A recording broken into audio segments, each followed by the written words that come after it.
Psikologi menemukan sesuatu yang jarang disadari oleh banyak orang. Ada orang yang selalu terlihat baik-baik saja, selalu bisa diandalkan, selalu tahu harus melakukan apa. Tapi diam-diam, mereka hidup dengan satu beban psikologis yang sangat berat. Mereka merasa seolah-olah dunia di sekitar mereka akan berantakan jika mereka berhenti sejenak. Jika kamu sering merasa harus mengurus semuanya, menyelesaikan semua masalah, menjadi orang yang selalu bisa diandalkan, mungkin kamu sedang terjebak dalam satu pola psikologis yang disebut competence trap.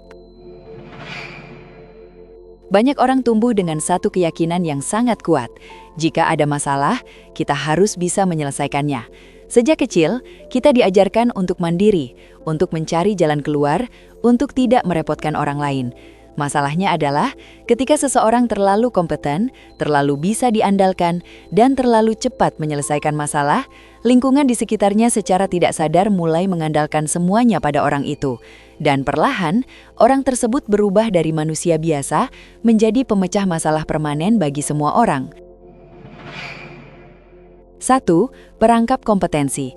Secara psikologis, orang yang paling bisa menyelesaikan masalah biasanya akan mendapat hadiah yang aneh. Bukan istirahat, bukan penghargaan, tapi lebih banyak masalah untuk diselesaikan. Di kantor, kamu yang diminta memperbaiki proyek yang kacau. Di keluarga, kamu yang diminta mengurus semuanya. Di pertemanan, kamu yang diminta memberi solusi. Akhirnya, kamu menjadi default person, orang yang selalu dipanggil ketika sesuatu tidak berjalan dengan benar.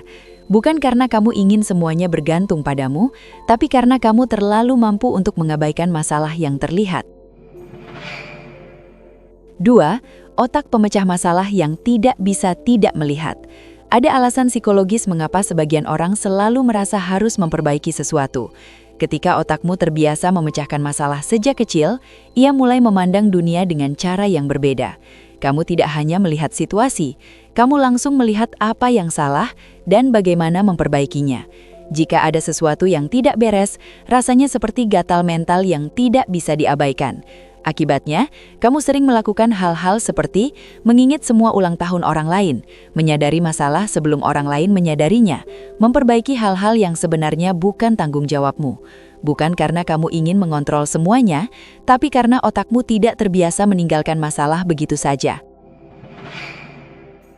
3. Hyper responsibility anxiety. Pada titik tertentu, muncul satu keyakinan yang sangat melelahkan secara emosional.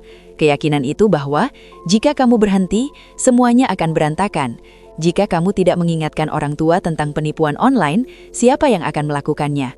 Jika kamu tidak membantu anakmu menghadapi kecemasan masa depan, siapa yang akan melakukannya? Jika kamu tidak memperbaiki masalah di pekerjaan, siapa yang akan melakukannya?